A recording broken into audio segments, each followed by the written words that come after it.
नमस्कार। पिछले सूत्र में हमने यह जाना कि वृत्ति निरोध के साधनों का निरंतर अभ्यास करते रहने से असंप्रज्ञात समाधि की अवस्था घटित होती है। लेकिन ऐसा भी देखा गया है कि कुछ लोगों की बिना इन साधनों का अभ्यास किए भी असंप्रज्ञात समाधि की अवस्था घटित हो जाती है। तो ऐसा किन लोगों में होता है और क्यों होता है?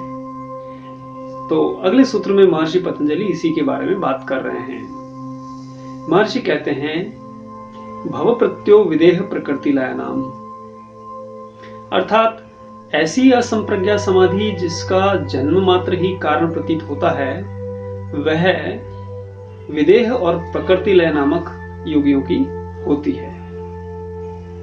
थोड़ा विस्तार पूर्वक इसको समझ लेना जरूरी है।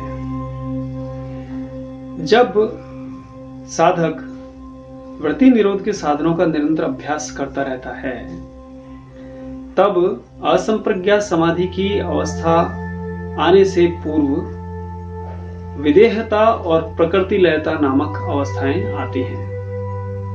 तो अगर कोई साधक विदेहता और प्रकृति लयता की अवस्था में पहुंच चुका है और किसी भी कारण से, किसी आंतरिक या बाह्य कारण से उसकी मृत्यु हो जाती है, अर्थात उसका शरीर छूट जाता है, तो ऐसी अवस्था में क्योंकि उसके सारे संस्कार अभी क्षीण नहीं हुए हैं, संस्कार अभी भी बाकी हैं, कर्मों का संस्कार अभी है, तो इसकी वजह से उसे पुनर्जन्म लेना पड़ता है।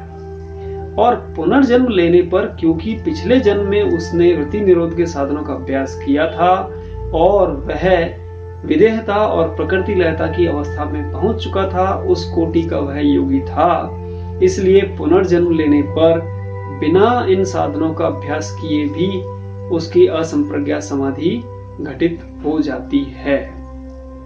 तो यहां पर भी यही देखा गया है। महर्षि कहते हैं कि पिछले जन्म में उसने वृत्ति निरोध के साधनों का अभ्यास किया था, ये कारण है।